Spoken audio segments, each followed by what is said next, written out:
Tell me about Daniel's guitars. Well, when Debbie contacted me, apparently Debbie found out somehow through the family circuit that I was, something like a working musician, and she contacted me about the guitars, and it was her interest primarily that Daniel's guitars be used and that they be played. And I said, well, that's something that I can do. And so we talked through them, and Debbie sent me these two beautiful guitars, which I use both of them regularly, and I just wanted to tell you a little bit about each one and what they kind of, in a way, tell me about Daniel and where he was at with music, because he did amass a neat collection of guitars, and they describe his musical interests pretty well. So I'm going to start by showing you this one, which is a really curious guitar.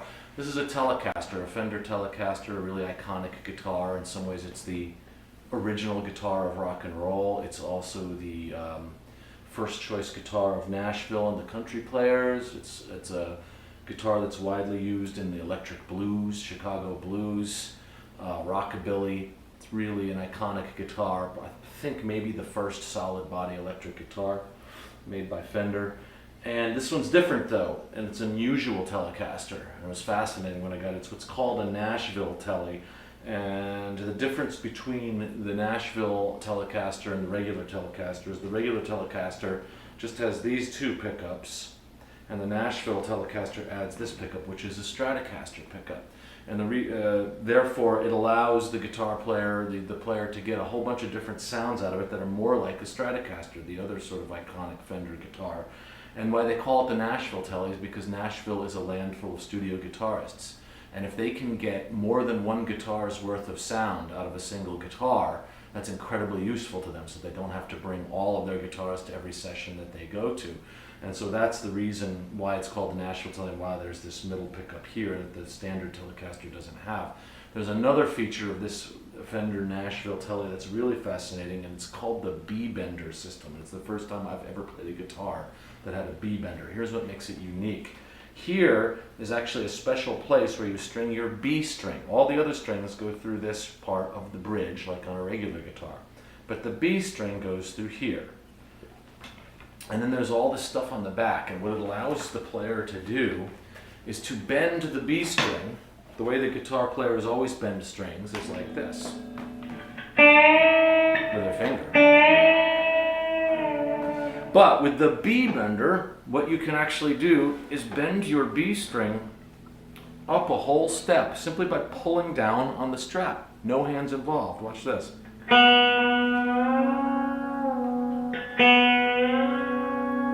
Which lets you do things like this.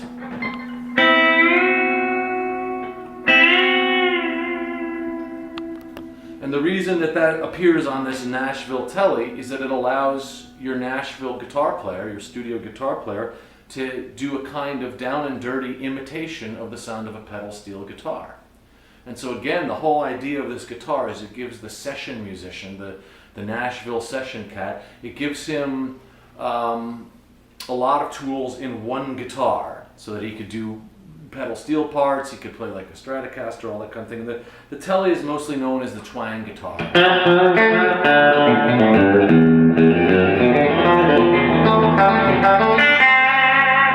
I got some reverb on there. That's not what they would use in Nashville. But so this is it's an awesome guitar, and I've used it quite a lot. It's also a very valuable guitar, and it's a real blessing to have it. The other one is this guy over here, a totally different kind of guitar. This is a recent guitar by a Japanese company called Ibanez, and the name of the guitar is the Expressionist. It's kind of a jazz guitar. It's a full hollow body, a really beautifully built, mid-priced guitar. It's actually, really, it would only cost about as much as a third to a quarter as much as this Nashville Tele. So this is more of a working man's kind of guitar. But I've really bonded with it, and it's become one of my main gigging guitars. I was going to demonstrate it by playing a little piece on it that I call 303, and the reason I call it 303 is that it's my kind of crude adaptation of the main melody of Movement 3 of Beethoven's Piano Sonata number 30. Can we get a little close-up on Beethoven there, Liz? But anyway, I'm going to try playing this for you, just so you can hear this lovely guitar at work.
Decide which song of Dan's to record? Well, what Debbie sent me was a whole. Daniel apparently had been writing a lot of songs, and Debbie sent me a bunch of his lyric sheets. Some of them had chord progressions indicated on them, and some of them didn't. And in any case, even if you have the chord progressions written down, that doesn't tell you what the intended melody was or what the intended rhythm was. So to interpret one of those songs would be a real guessing game. But she did have a 30-second clip of Dan playing in what looked to be his basement, playing an electric guitar and singing a song that he was working on. It's not the entirety of the song, it's just 30 seconds of it, but it was enough to give me an idea of the melody and the intended feel of it.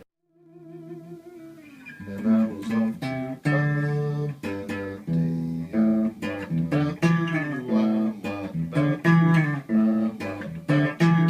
I'm about to, wild about you, nothing to do, wild about you, I'm wild about you, I'm wild about you, I'm wild about you. And from there, we were kind of able to extrapolate a song, whether it's the song that he whether he would recognize it as his song is another issue altogether. But I was moved by it because what I saw with Daniel playing in his basement and working on this song, he was kind of in a trance. And anyone who has written a song and paced around their own living room with a guitar strapped on knows the kind of, you can see that he was in that state. He was feeling his way through the song, trying out the melody, playing with its shape, getting a feel for the song and for the words, and slotting the words into the melody. And I was like, I know exactly what that guy's doing right there. And probably because he probably had the video camera trained on himself because he was documenting it. Because when we write songs, we forget the good ideas all the time. You think you're going to remember them because you play them 150 times over in a row, and then the next day you try to reconstruct it and it's gone. So you always have to document these things. And I learned a couple of things from it. First of all, I could tell both from the lyrics that Debbie sent and from this short video clip that Dan was really into the blues. And that was probably his main thing. His choice of guitars tells me that as well. But the songs all seem to be idiomatic blues kind of tunes. And this one certainly was. And it's called Wild About You. But I think I could hear pretty much what he was going for with it, which was there's a certain kind of blues song that I think of as a blues chant. And it's monophonic, which means only one note at a time, no chords, just a melody. That's all it is. And if there's an accompanist, like an electric guitar, the accompanist plays exactly the same melody that the vocalist is singing. So it has a very chant-like quality to it. And it also uses a lot of rubato, which is a musical term meaning instead of counting strict time, 1, 2, 3, 4, the musician is allowed to make very loose, expressive use of the time. So it wouldn't line up with a metronome. And that's the way that he's kind of playing it in that 30-second clip. It's very expressive, it's not strict time, it has that chant-like quality, and I figured that was the kind of tune that he was going for. And I also know, although I'm not a blues guitarist myself, it's not my strong suit, I know that blues fans, one thing that they really revere about that music is all of the eccentric irregularity of the ways that the old masters used to do it. So the fact that when Howlin' Wolf would play a 12-bar blues, sometimes it would be an 11.5-bar blues, and maybe the next time it would be a 13-bar blues. And there's just it's a music, like Keith Richards said, it's a very simple music, but with infinite possibilities for variation. And you could kind of hear that that's a little bit of the spirit of what Daniel was going for in the song, in my opinion. So that's the one we chose. Kind of, it was the only one that I could choose. But yeah. What is Wild About You about? It's cool. It's a really cool song. You'd think it's just about a guy who's wild about a girl, and yeah, that kind of is what it's about. But it's not. It's sort of a middle-age rite of passage song, in that the speaker in the song, the character in the song, the situation documented in the song is a guy sees a woman that he fancies, and he feels like it might be a new beginning for him, and so he, gets his game on and approaches her, and essentially the woman just says, "No, you're way too old school for me." And so it's also implied throughout the lyrics that she is a child of this generation. She likes the latest, the newest things. It's even implied in several lines in the songs that she's totally into gadgets and technology. And so it's funny. It's a funny song, but there is this sense of just like the singer. We're not saying that's Daniel, because that's not the way that it works. You can write from multiple character points of view. But the singer in the song, the character in the song, is clearly having an epiphany that he's a little over the hill. And that's what's kind of cool about the tune. How did you record Wild About You? Well, I got one of my bands together, the Sweet Clementines, minus one member, were available to help me do this. And we sort of had this attitude that we were just gonna take a swing at it. We're gonna get together. I'd show them the song, as I had to kind of reconstruct the song a little bit. As I said, we only had about 25 or 30 seconds of Daniel actually playing it. But so I built what I thought maybe was something like the intention of the song, and then the band would just take a swing at it. And the first good feel we would find, we'd go with it. That was what it was gonna be. And I think it came out pretty well, and I'm not a screaming blues guitarist, and it's got a pretty wanky lead solo by me that I'm not terribly proud of, and it's riddled with mistakes and flubs, but I think that's also in the character of the unvarnished nature of the blues, to keep it raw and to keep it real. So we didn't do any overdubs. We left all the mistakes in, and we all made some. What do you think Daniel would think about that? Well, I'm not sure he would. I'm not sure he would recognize the song as the one that he wrote, but I like to believe that he would approve of the spontaneity and the good spirit of the night that we spent